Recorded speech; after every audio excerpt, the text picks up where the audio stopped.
SOC analysts are often overworked and underappreciated. In fact, 78% say that working in the SOC is very painful. Yikes. On October 20th, Devo is establishing SOC Analyst Appreciation Day to pay some long overdue kudos to you and encourage organizations to improve SOC analyst job satisfaction and mental well-being. Join Devo as they celebrate SOC analysts around the world and provide opportunities for personal and professional development, all while you unwind with programming specifically designed to help you de-stress. You can also win a Nintendo Switch if you participate in Devo's Twitter hashtag contest. All you have to do is follow @Devo_Inc. on Twitter and tweet using hashtag SOC Analyst Day. Visit securityweekly.com/Devo to sign up and learn more. Let's face it, cyber attackers have the advantage. Extra Hop is on a mission to help you take it back. Regain the upper hand with security that can't be undermined, outsmarted, or compromised. When you don't have to choose between protecting your business and moving it forward, that's security uncompromised. See how it works in the full product demo, free online at securityweekly.com/Extra Hop.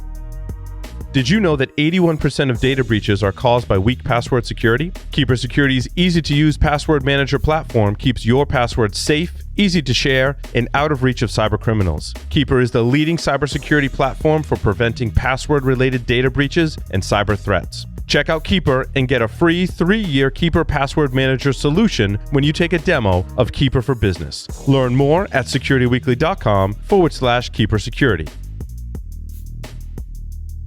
Welcome back to Enterprise Security Weekly. Join us October 21st for a webinar with Keeper Security to learn why zero-knowledge encryption matters. If you missed any of our previously recorded webcasts or technical trainings, they are available for your viewing pleasure at securityweekly.com/on-demand. And for today's interview, we've got a really special one for you. Adam Janofsky joins us. He's the editorial director at The Record, which is a publication funded by Recorded Future, well-known cybersecurity intelligence provider. He also spent some time at the Wall Street Journal. Very interesting background, Adam. You know, you're a video journalist. You know, it's not just print. You know, you've done a variety, or print and digital. You've done a variety of different mediums. Welcome to Enterprise Security Weekly. Thank you for having me. I appreciate the time. And it's the switch from going to legacy print publication, the Wall Street Journal, where you actually could hold up a physical copy of the paper, toward the printing press is very different from most publications nowadays, which includes The Record. No printing press that we're operating right now, but who knows, maybe in the future. Yeah. Who knows? It could, vinyl's still around, right? Anything can happen. Yeah, maybe it'll be retro where people are holding on to newspapers as kind of a vintage, nice little collector's item, probably. When you join the Wall Street Journal, journalists there get like a little, I don't know what they call it, like a sketch, like a drawing. Yep. Your portrait. Was that a big deal getting that for you? Yeah, in the industry, they're called a stipple, and it's just a bunch of like little small dots that they have, I guess, trademarked in some way. But that was one of the big moments in my early journalistic career to get my own stipple drawing. And when I left the publication, they gave me like a little printout of it, and I keep it next to me in the other room. But it's a fun thing to have, a nice memento. Yeah, no, it's awesome. I love that they still keep to traditions like that. You know, even though a lot of things about the media industry are changing. You know, like the fact that everybody's got a podcast now, right? Yep. I mean, I feel like even my grandmother has a podcast, which I would listen to it. I'm not trying to bash anyone. It's great that the podcast industry is going through a revolution. I think that the more podcasts that are out there, the better for people. Yeah, same. And I think it's a good lead into one of my first questions. You're kind of part of this revolution where now we're seeing a lot of publications kind of born out of these cybersecurity companies. I'm sure they're probably doing it in other industries as well, but I'm mainly aware of it, in this field here. And I wonder what that transition is like. Like, do your other journalist friends look at you as if you've sold out? Because I know a lot of these publications have really good reputations. Duo Security's got Decipher, Kaspersky's had Secure List, Sophos has Naked Security, and I know a lot of folks who have just kind of transitioned back and forth between dedicated media companies and some of these publications that are vendor funded. Yeah. I mean, it is definitely like an interesting, unique kind of situation. And I think cybersecurity is particularly suited to those kinds of publications because it is such a news-based industry. Like, people need quick information, they need accurate information, they need factual information, whether it's about a threat group that's attacking their network or about like some action taken by the NSA or CISA or whoever it may be. It's definitely news driven, which I think kind of contributes to the reason why you've seen so many of those blogs. And just with the Record and Recorded Future, I mean, it fit into Recorded Future's kind of vision of intelligence information in the same way that kind of like the model that we've been going after is Bloomberg News. So they were a financial news information business, and they started a publication to kind of be the public source of news for that. And we're kind of doing the same thing with cybersecurity. So it's definitely, we're not the first ones to try this, but we're hoping to be kind of the Bloomberg of cybersecurity. Very nice. And were you the one tapped to kind of create this and like figure out what it was going to look like and feel like and kind of set some of the rules around it? Yeah, I was the first person that they hired as a journalist, and it was a new experience for me to be the one journalist in an organization of like 500, security analysts and salespeople and marketing people. Definitely a very different environment from the Wall Street Journal. But fortunately, that was a year ago, and we now have about 5 reporters, some freelancers who are writing articles every day. So it's not as isolating and alone as it was back then. But it's definitely been just kind of a wild ride of creating your own publication. It's not just about writing the news stories and finding the interviews, but it's about maintaining a website and all these other things that I never had to think about when I was just a cog in the machine of a publication that had thousands of people. Right. I've got to imagine you want to have some semblance of separation and independence from Recorded Future at the same time, because if all the experts you source quotes from are people who work at Recorded Future, personally, I'd worry a little bit about that. So I'm sure you go outside for some of that stuff. Yeah, actually, most of the stuff comes from outside of Recorded Future, and they've been extremely, when they hired me, they kept referencing Bloomberg as sort of what they're shooting for. And so they have been very good about creating that separation, giving us independence. And so they have never told us what story to write or what story not to write. And when we go ask for experts, yes, sometimes we report on news that Recorded Future breaks, but we also just as often go to their competitors, and we haven't really had any pissed off people within the company about that. They understand what we're doing. Excellent. So you're 5 people now at the Record. Is there anything that you wish you had that you miss from your days at the Wall Street Journal? Days where you're like, man, I wish we had a copy desk or something like that. Yeah. I mean, it's definitely something where it's like a little bit of the startup life where you just kind of keep going. And if there's a wall, then you find a solution, you climb it. But yes, having a copy editor or a fact checker or someone who's just devoted 100% to some very niche part about the publication, whether it's, headline writing, that's not something that you can have with 5 people. So I do miss that kind of stuff, but also I don't miss the bureaucracy of having like 5 different editors for a single story. So maybe eventually we'll get to that point, but until then, I'm fine being a little bit smaller and a little bit more stealthy. Or working on a story and somebody deciding that no, you don't get to publish it, or they want to go in a different direction, right? Yeah, spiking it.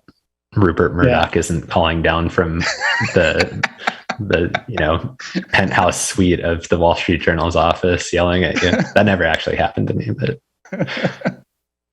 oh, nice. Who's this Adam guy? I have no idea what he sounds like. He's British, isn't he? Yeah, Australian or British, not born in America. Right. Yeah. So, these 5 people you managed to pull over, I think, one of the industry's most prolific journalists, Caitlin Campanu, if I'm saying his name right. How'd you pull that off? I think he was also interested. He was the first reporter that we brought on, and he is just absolutely fantastic at what he does. Truly an eye-opening experience to work alongside someone as great of a writer and as diligent of a reporter as Catalina is. And I think he was attracted to the project in the same reason that I was attracted to it. He wanted to build something big. He wanted to build, as I've said before, kind of the Bloomberg of cybersecurity. And yeah, he's based in Romania, which gives us kind of closer to a 24-hour news cycle, even though we're a small operation. You can act like a bigger one. No, it definitely helps having somebody like that as the first journalist there. Absolutely, you got to a heck of a start. And on top of that, you've got a Russian-speaking analyst with an interesting background. Like with only 5 people, the amount of stuff you can do already is pretty impressive. Yeah. So you're talking about Dmitry Smilyanets, who is he's a security analyst at Recorded Future. He's not a reporter, but it kind of speaks to the unique opportunities that we have being a publication that's sort of like connected to a security company. So Dmitry, he doesn't write articles for us, but what we have done in the past several times is that he has tons of connections to the, cyber criminal underground, and he interviews some of these professionals regularly just to sort of know what they're thinking about. And then based on those interviews, he, publish excerpts from them, publish full interviews with some context with the editor's notes. But the idea is to get some of the, narratives and stories that you would never read in other publications. Yeah. So, getting into some of the stuff Dmitry has done, on the one hand, it seems incredible that you got some of these ransomware crew, of course, anonymously, on the record, to give an interview. But at the same time, some of the stuff they say, the more and more we look at how these operations are running, they just look like businesses, down to the desire for marketing, for PR, right? And it seems like some of them are looking at these interviews as a PR opportunity where maybe you don't even have to really talk them into it. They're already down for it. Yeah, I think it's kind of case by case. Some of them, they would never talk to a journalist like myself, and I've tried, and it can actually be a mistake if you don't know what you're doing. You can end up being targeted by them. But having someone like Dmitry who has actually operated on that side of the space, really can speak their language, literally can sometimes speak in Russian to them if they're based in Russia. It kind of gives that more credibility. And I think they open up more to someone like Dmitry rather than myself, or definitely law enforcement. I mean, law enforcement rarely gets these kinds of interviews. And we've heard from, the White House, we've heard from Secret Service members, FBI members, that these interviews sort of have given them revelations about how these people think, how they get attracted to this industry, in a way that they just don't really get very often, because as you probably know, like it's very rare that you can actually get an arrest, especially if the operators stay in a country like Russia and never face extradition. And so it seems like Dmitri's probably, the cog or the lodestone that kind of makes that work, right? The keystone. Mm-hmm. Yeah, absolutely. Yeah. So sounds like, and it's interesting that you've gotten sounds like some positive feedback from government organizations, because it sounds like you've maybe gotten some negative feedback, people that kind of question the ethics of interviewing cyber criminals, giving them some airtime. Mm-hmm. Yeah, no, it's definitely, whenever we publish these interviews, Twitter is kind of a mess for the next 24 hours involving our account. It's definitely, like, I'd say probably like 70% of the feedback that we get is like, whoa, like, you have to read this interview. I've never read anything like this. Or other publications that are like, REvil is saying that they specifically go after cyber insurers. And then you get maybe 10 to 20% of people who are saying, like, I can't believe that we're having this conversation again. You shouldn't be interviewing cyber criminals. It just gives them a platform. And I mean, to be honest, like, it's a tough editorial decision. I don't pretend that I know the exact right answer. I think that there's a case that can be made for both. And I understand the concern that some people have voiced. But I do think that the feedback that we've gotten from the White House, from law enforcement agencies, it does sort of give me reassurance that they are worth publishing. Yeah, in my research for this interview, I saw some of those tweets that you're talking about, some of the responses to Dmitri calling him an FBI mouthpiece. Chuckled at that a little bit.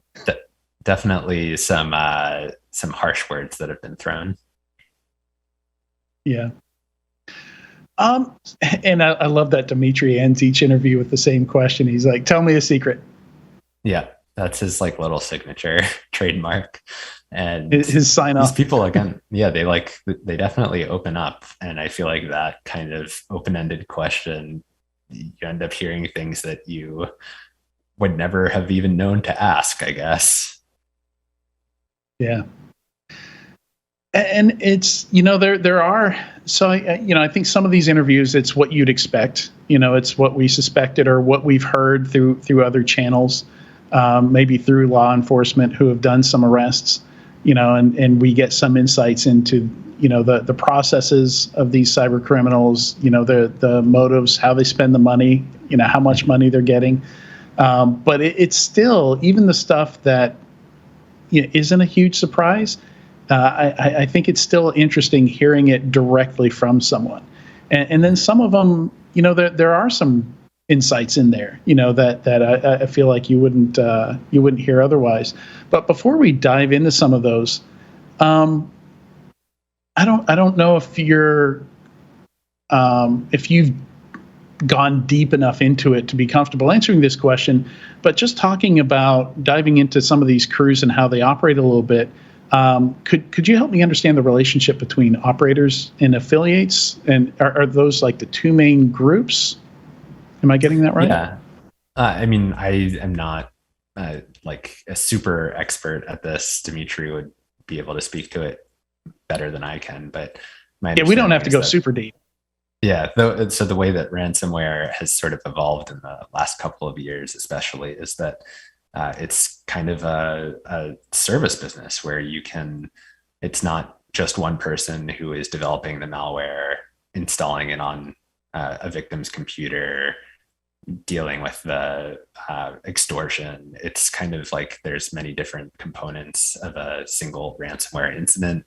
And so you have like a developer of a strain of malware who might have like a name, like a notable ransomware name, but then they work with affiliates who might do things like buy access to an organization from the dark web and then buy the malware strain from the operator and then use that malware on the victim and try to get the money out. And there's a complicated pay structure with all of these, but generally, when an incident happens, there's a lot of money involved, and there's a lot of different components that are getting like 5% here, 20% there.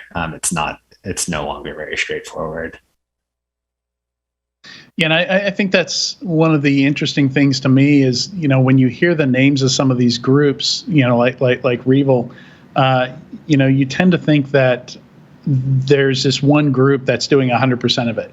Like they're developing the malware, they're getting the initial access into the victims, they're hitting the victims up for the ransom, and they're taking 100% of that payday that comes in, when it just sounds like it's much more distributed.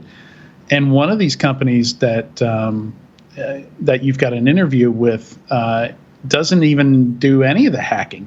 They seem like they're just a marketplace, kind of like a Silk Road, but for data.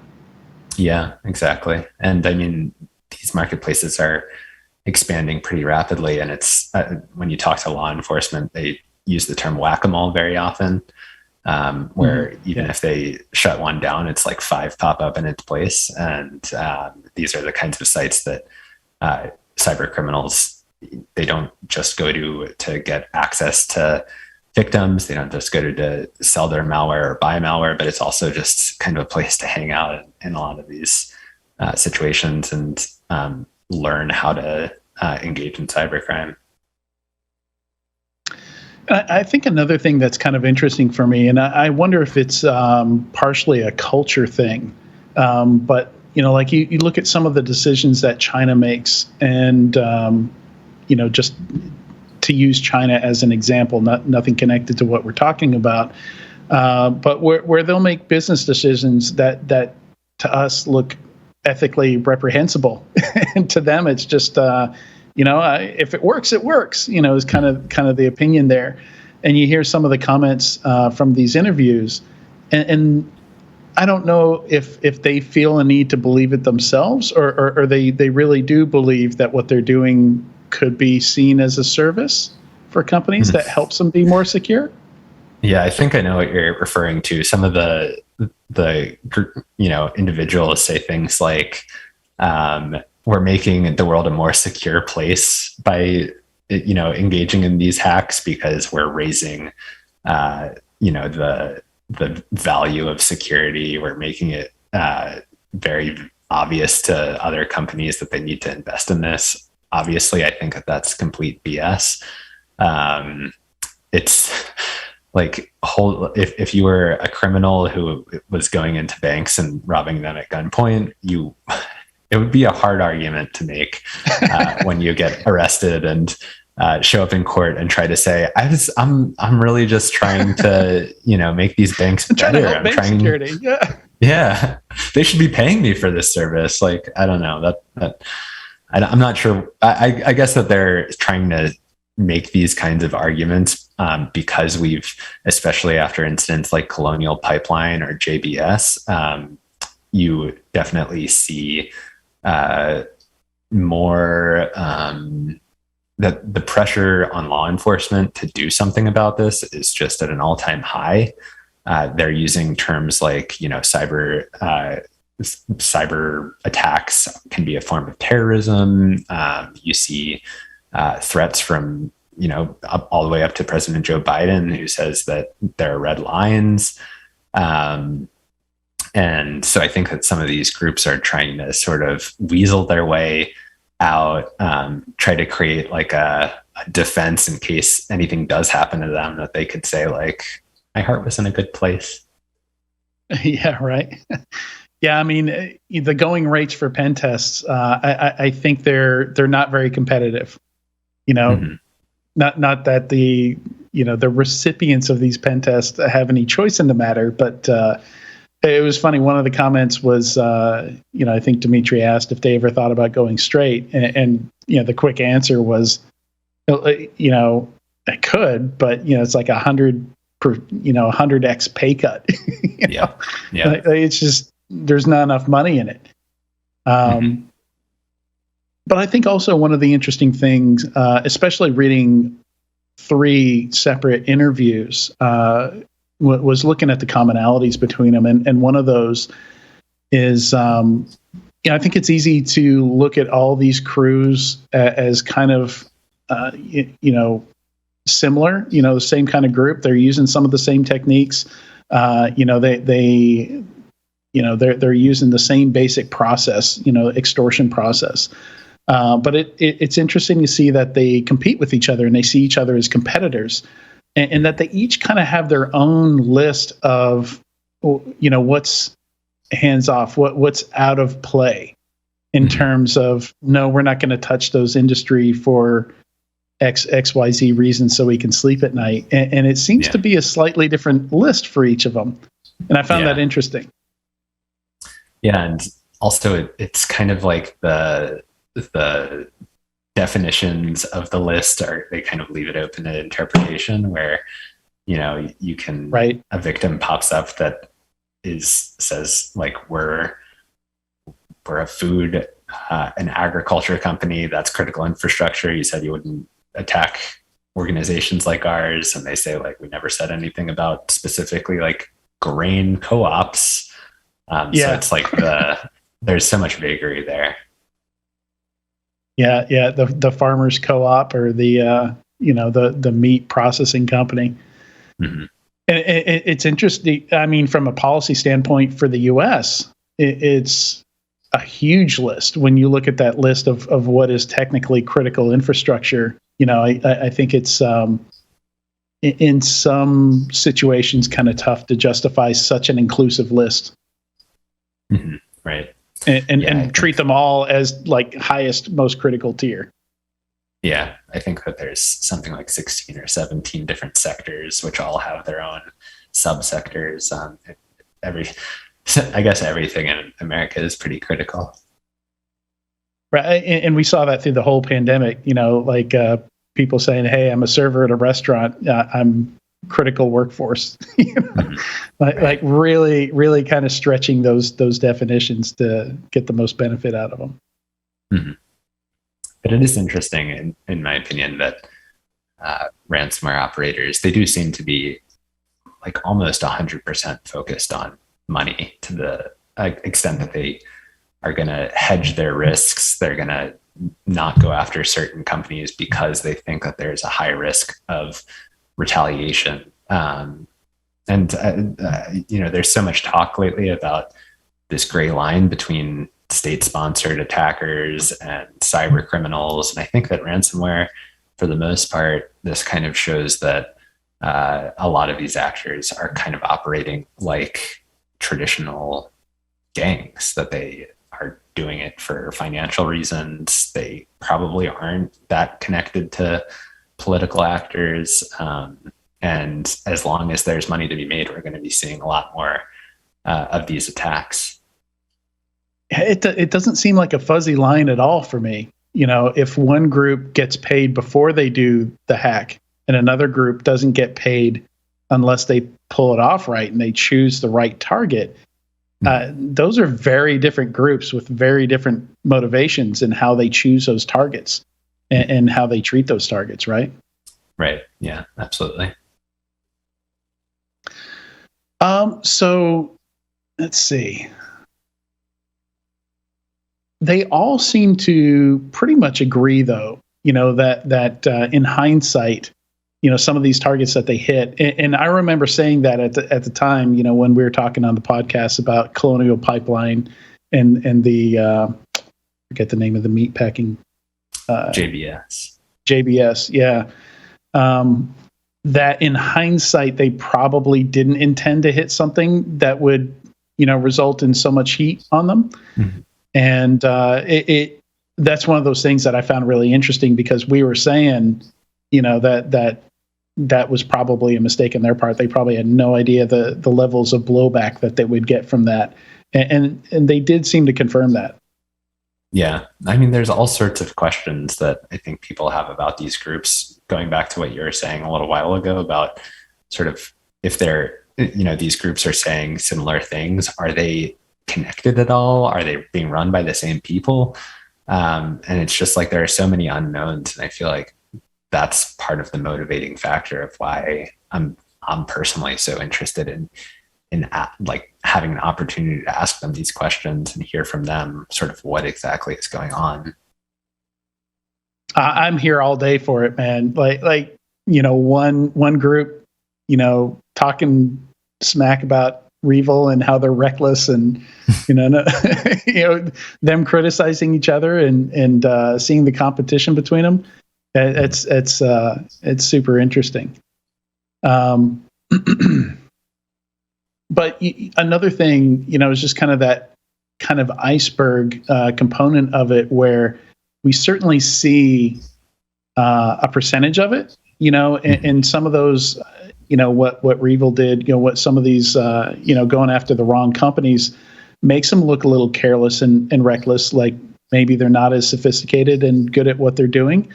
But I think there's a huge piece, and I'm wondering if you're covering that outside of Dimitri's interviews, or if Recorded Future maybe has data intelligence on some of this, where it just goes so smoothly. These crews don't need to put it into the into the public. They don't need to contact media companies to get more focus on it. Like it just. I mean, personally, I've seen extortion cases where they price it so that a manager within a company or a director that has budget control can actually pay the ransom because they know how much money they can move without having to get it approved by the CFO. So I've seen cases where one person in a company is the only person that knows that this ransom got paid. Wow, that's crazy. So I wonder how much is below the surface, how much of that. And if that's something that you're looking at is the portion that goes smoothly that we never see because maybe some of these crews, are less reckless, are a little bit more savvy. Yeah, no, I think you're totally right about it being an iceberg. I'm not sure if it's 10% or 20% that we have visibility into, but that is something that we're actually looking at. And we've been doing a ransomware tracker for the last about 6 months or so. Where we try to scan every single ransomware attack that's publicly or semi-publicly available. Anything that has ever been reported on as a ransomware attack, we go to dark web forums. Anything that is mentioned on there is a ransomware attack. A lot of these operators have extortion sites where if you don't pay a ransom, then they'll post your name there. We track those. And we've especially been looking at things like attacks against hospitals, state and local governments, schools, and what we've seen is that there was a huge spike around December and January, and it's kind of decreased, maybe plateaued a little bit, but we're trying to get as much visibility into that as we possibly can, and all estimates that we've been able to find suggest that yes, it is not a good situation. There are a lot of attacks, and it seems like there are even, a factor of whether it's 5 or 10, who knows how many of attacks that happen that we never hear about because, again, it was like you're saying, it was paid off and it was swept under the rug, or it was affected like a small operation like a dentist's office, and no one ever really hears about it. And it's having an impact on the industry too. We're seeing cyber insurance scramble, and we're seeing one of the new trends we talked about in the news segment of Enterprise Security Weekly a few weeks ago was that we're starting to see cyber insurance companies that are also product companies. So they're involved in some way with your security program. With some, it's just services. They're just kind of continuously looking at the status of your program and your systems and stuff like that, looking at metrics and things like that to make sure that you're not falling behind. But in other cases, these cyber insurance companies have their own security products that they're developing, and that that's part of the insurance is like they're actively involved and invested in making sure you don't get into a situation where you've got to pay out. Yeah, it's definitely interesting that both the criminal side, the insurance and remediation side. There's a lot of innovation and a lot of sort of motion and changes. It's an interesting time for the whole ecosystem. So as we kind of